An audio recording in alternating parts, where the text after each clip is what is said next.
Bismillahirrahmanirrahim. Assalamualaikum warahmatullahi wabarakatuh. Ya, perkenalkan kami dari kelompok 7 yang beranggotakan saya sendiri, Bening Harum Amalia, Desti Dwi Safitri, Dinda Ayu Rizkyana, dan Emi Amalia. Nah, di video kali ini kami akan membahas materi mengenai pengenalan agama Buddha. Kami harap teman-teman semua menonton dan menyimak videonya sampai akhir.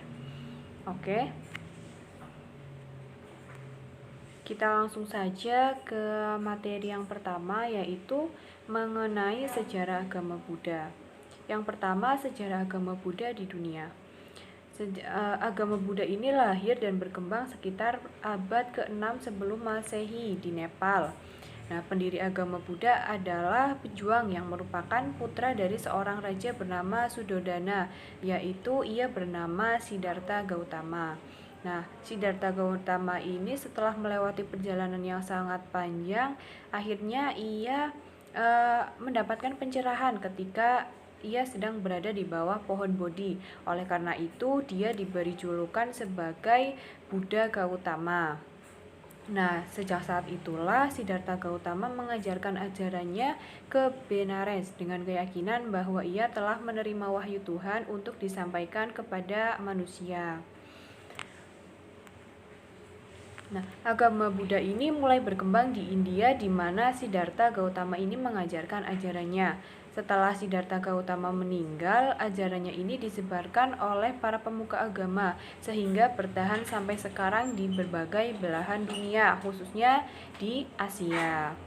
Nah, selain melalui kaum biarawan, agama Buddha ini juga disebarkan oleh raja-raja besar di India seperti Raja Asoka. Nah, Raja Asoka ini menyebarkan misionaris Buddha ke berbagai negara di Asia seperti Asia Tengah, Asia Timur, dan Asia Tenggara.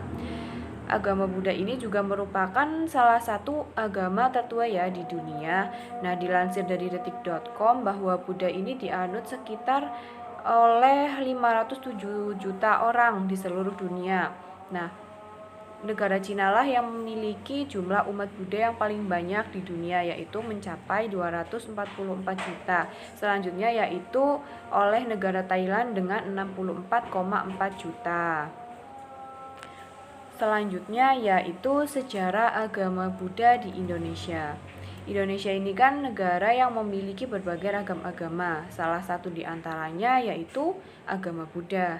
Masuknya agama Buddha ini belum dapat dipastikan dengan tepat karena tidak ada data tertulis yang membahas mengenai hal tersebut. Nah, menurut sejarahnya bahwa dahulu ada seorang biksu Buddha dari India mendarat di sebuah kerajaan di Pulau Jawa, tepatnya yaitu di Jawa Tengah pada akhir abad ke-5. Kemudian pada akhir abad ke-7, seorang peziarah Buddha asal Tiongkok bernama Ithing berkunjung ke Pulau Sumatera yang pada saat itu merupakan bagian dari kerajaan Sriwijaya. Ia menemukan bahwa Buddhisme ini diterima secara luas oleh rakyat dan ibu kota Sriwijaya yang saat ini adalah Palembang yang digunakan sebagai pusat pembelajaran Buddhisme.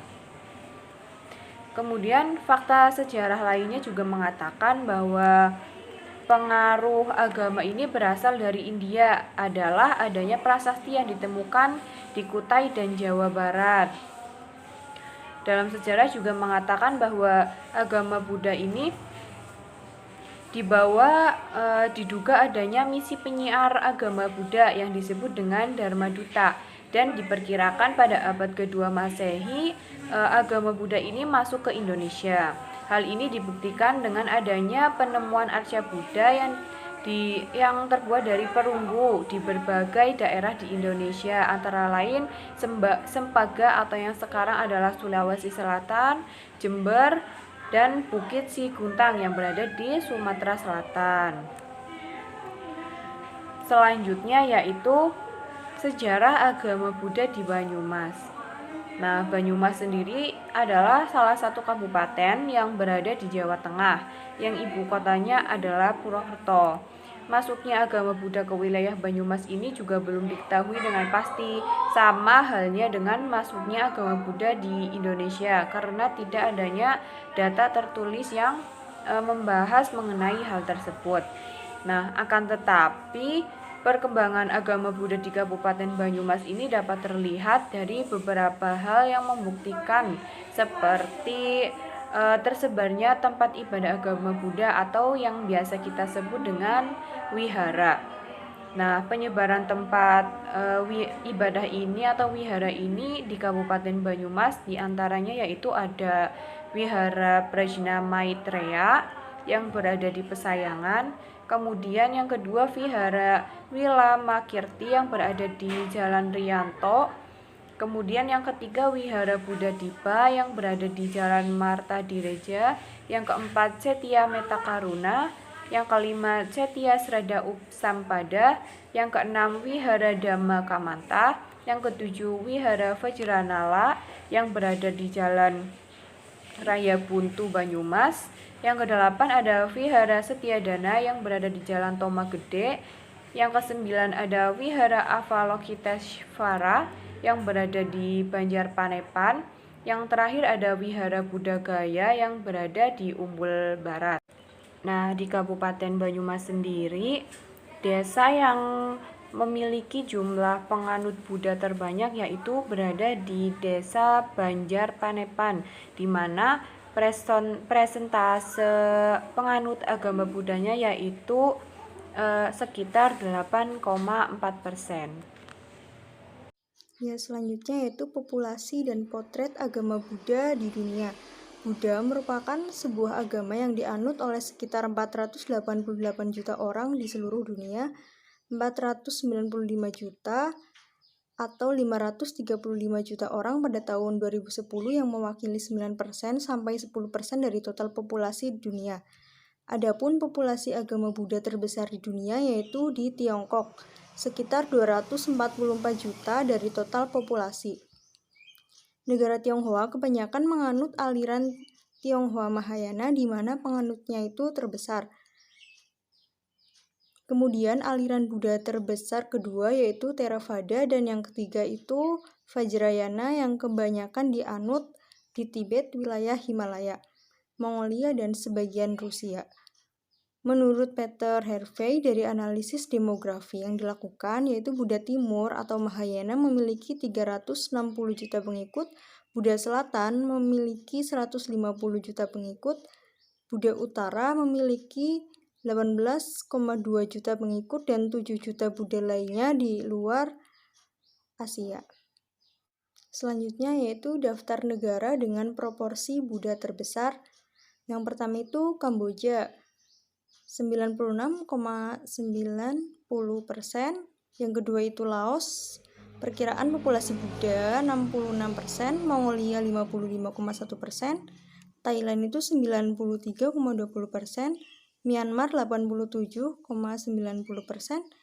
Bhutan itu 74,70%, Sri Lanka 70,2%, Jepang 36,2%, Singapura 33,90%, Korea Selatan 22%, Taiwan 21,30%, Malaysia 19,8%, Tiongkok 18,2%, lalu selanjutnya itu Vietnam 16,4%. Selanjutnya itu populasi dan potret agama Buddha di Indonesia. Agama Buddha di Indonesia itu paling banyak dianut oleh masyarakat Tionghoa dan beberapa kelompok asli Indonesia dengan presentasi jumlah 1% Buddhisme sampai 2,3% termasuk Taoisme dan Konfusianisme penduduk Indonesia yang termasuk umat Buddha. Yang pertama itu di Aceh 0,16%, selanjutnya Sumatera Utara itu 2,34%, Sumatera Selatan 0,80%, Kepulauan Riau 6,65%, DKI Jakarta itu 3,30%, Jawa Barat 0,22%, Jawa Tengah 0,16%, DI Yogyakarta 0,10%, Jawa Timur 0,16%, di Bali 0,54%, di Kalimantan Barat itu perkiraan 5,41%, Sulawesi Selatan 0,25%, Maluku 0,02%, dan Papua 0,05%. Yang terakhir, populasi dan potret agama Buddha di Banyumas. Di wilayah Banyumas, penduduk penganut agama Buddha itu sebanyak 2.205 jiwa atau 0,11% dari total penduduk 1.840.156 jiwa.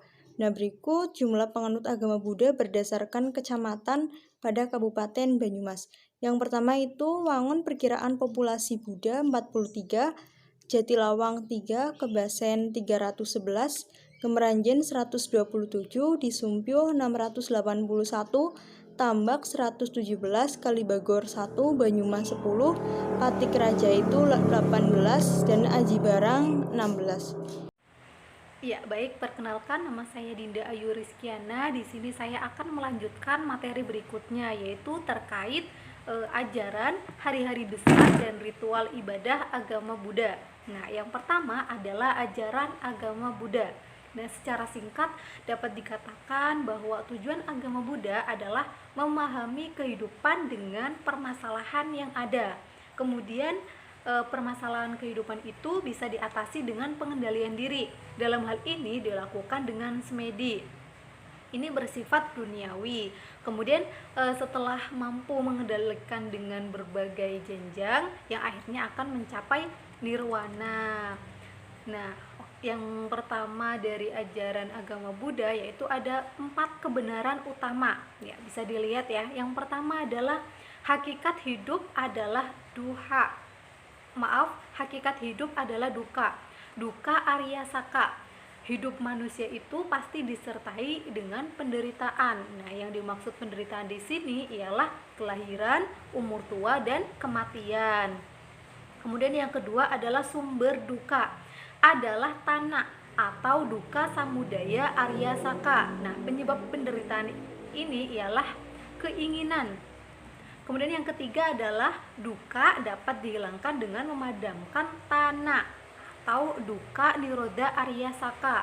Nah, penderitaan ini dapat dihilangkan dengan memadamkan keinginan dan karenanya manusia dapat mencapai nirvana. Yang keempat adalah memadamkan keinginan dan mencapai nirvana itu dapat dilaksanakan dengan hidup menurut yang ditetapkan oleh Buddha yang dikenal dengan nama 8 jalan. Ajaran selanjutnya yaitu inilah jalan mulia berunsur 8. Nah, menurut guru Buddha mengajarkan 4 kebenaran Arya kepada 5 biku pertama atau panca Vagya biku yang di dalamnya terdapat jalan yang menuju terhentinya duka. Nah, jalan itu disebut dengan jalan mulia berunsur 8, di mana di dalam jalan ini mengandung unsur sila atau kemoralan, kemudian yang kedua ada semedi atau konsentrasi, dan yang ketiga adalah pana atau kebijaksanaan. Nah, yang pertama itu percaya yang benar, atau samaditi. Percaya menyerahkan diri untuk ajaran Buddha sebagai yang membawanya untuk kelepasan, dan percaya setelah menyerahkan diri untuk jamaah sebagai jalan yang dilewatinya. Kemudian yang kedua adalah maksud yang benar. Ini merupakan hasil dari percaya yang benar-benar yakin sepenuh hati bahwa jalan petunjuk Buddha merupakan jalan yang benar. Kemudian yang ketiga adalah kata-kata yang benar. Artinya bahwa orang itu harus menghindari diri dari berkata kasar, kemudian berbohong, membicarakan keburukan orang lain, serta percakapan yang tidak senonoh. Yang keempat adalah perbuatan yang benar. Nah, artinya bahwa dalam melakukan segala kegiatan itu dilarang mencari keuntungan untuk pribadi diri sendiri, gitu. Kemudian yang kelima ada hidup yang benar. Artinya bahwa baik secara lahir maupun batin kita itu harus bersih dari segala penipuan diri. Kemudian yang keenam adalah usaha yang benar. Artinya adalah sebagai pengontrol hawa nafsu supaya tidak terjadi perbuatan-perbuatan negatif. Yang ketujuh yaitu cara melakukan sesuatu yang benar. Artinya sebagai pengontrol tipu daya, yaitu emosi dapat merusak kesehatan moral. Dan yang terakhir adalah semedi yang benar. Artinya sebagai pengontrol konsentrasi secara benar. Kemudian pembahasan selanjutnya adalah hari-hari besar agama Buddha. Nah, terdapat 6 hari besar. Yang pertama ada Hari Raya Waisak. Nah, Waisak adalah acara tahunan paling penting bagi umat Buddha. Peristiwa ini itu jatuh pada bulan Purnama, bulan kelima penanggalan bulan. Acara ini dihormati oleh jutaan umat Buddha di seluruh dunia. Ini adalah perayaan sukacita dan kebaikan untuk semua. Ini juga merupakan kesempatan untuk melihat kembali perkembangan spiritual kita. Kemudian hari raya selanjutnya adalah Hari Raya Upavasta. Hari Raya Upavasta itu di mana umat Buddha itu berkumpul di vihara untuk bermeditasi, membuat persembahan, mengulang khotbah dharma, dan memberi penghormatan kepada 3 permata. Beberapa umat Buddha juga mempraktikkan vegetarianisme hari ini karena mereka itu mematuhi 8 sila. Hari raya selanjutnya yaitu Hari Raya Ulambana. Ini itu merupakan upacara pelimpahan jasa sebagai perwujudan cinta kasih kepada para leluhur, kemudian orang tua dan almarhum keluarga yang telah meninggal. Selanjutnya ada Hari Raya Katina. Hari Raya Katina ini upacara di mana jubah itu dipersembahkan kepada sanga setelah melewati fasa.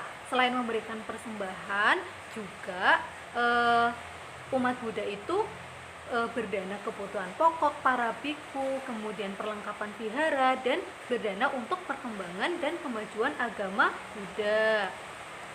Kemudian yang kelima adalah Hari Raya Asada. Ini itu ibadah untuk memperingati Hari Raya Asada.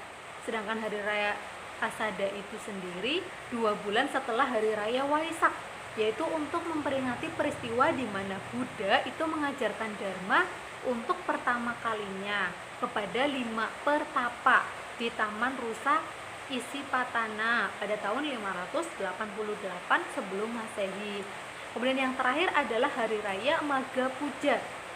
Nah, Hari Raya Magha Puja itu memperingati pembacaan Ovada Patimokkha, esensi agama Buddha dan etika dasar para biksu. Selanjutnya yaitu ritual ibadah agama Buddha. Di sini ada 3 ya, ritual atau upacara. Yang pertama ada upacara kelahiran, yaitu praktek ritual tertentu ketika seseorang anak itu lahir. Nah, ketika bayi sudah dibawa keluar oleh orang tua itu memilih hari yang baik, biasanya di tengah bulan atau bulan purnama, dan membawa anak ke vihara terdekat. Kemudian upacara pernikahan. Sang Buddha itu tidak menerapkan aturan dalam kehidupan pernikahan, tetapi memberikan nasihat yang diperlukan tentang bagaimana menjalani kehidupan pernikahan yang bahagia. Kemudian ketika upacara pemberkatan itu ada prasyarat puja yang harus dipenuhi oleh calon pengantin. Kemudian yang terakhir ada upacara kematian. Nah, upacara kematian itu sendiri merupakan awal dari proses di mana manusia akan menjadi sosen atau leluhur. Ya, materi selanjutnya adalah kepemimpinan dalam agama Buddha. Nah, kepemimpinan dalam agama Buddha itu tidak membuat orang-orang tergantung kepada pemimpinnya. Jadi kepemimpinan yang ditujukan Buddha atau yang diterapkan Buddha adalah bagaimana membuat orang-orang yang dipimpin itu meningkatkan kualitas dirinya agar tidak bergantung kepada seorang pemimpin atau kepada orang lain dan dapat berdiri di atas kakinya sendiri. Ya, kemudian ada organisasi agama Buddha. Yang kita ketahui, organisasi agama Buddha ada 3. Yang pertama adalah Majelis Budayana Indonesia, di mana Majelis Budayana Indonesia adalah persatuan agama Buddha di Indonesia yang memuat isu-isu sosial, agama, dan pluralisme.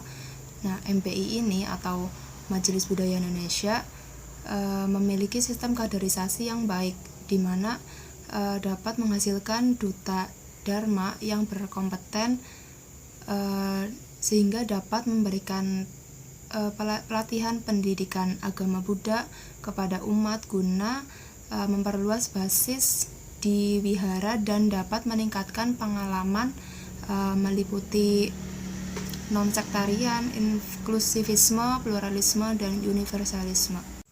Ya, kemudian untuk organisasi yang kedua itu ada Wanita Theravada Indonesia, di mana Wanita Theravada Indonesia adalah organisasi wanita Buddhis berbasis Theravada periode 2016 sampai 2021, di mana Theravada adalah secara harfiah mempunyai arti ajaran sesepuh atau ajaran terdahulu. Nah, fokus pada Wanita Theravada Indonesia ini adalah utamanya ada 3, yaitu pendidikan, pemberdayaan, ekonomi, dan spiritual. Organisasi yang ketiga dari Buddha adalah Yayasan Buddha Suci, di mana Yayasan Buddha Suci adalah organisasi sosial yang tidak dapat dilepaskan dari konteks struktur makro, baik sosial, ekonomi, maupun politik. Tetapi yang mereka lakukan sebenarnya itu berangkat dari konteks kemiskinan struktural dan kebijakan negara. Sekian dari saya, terima kasih.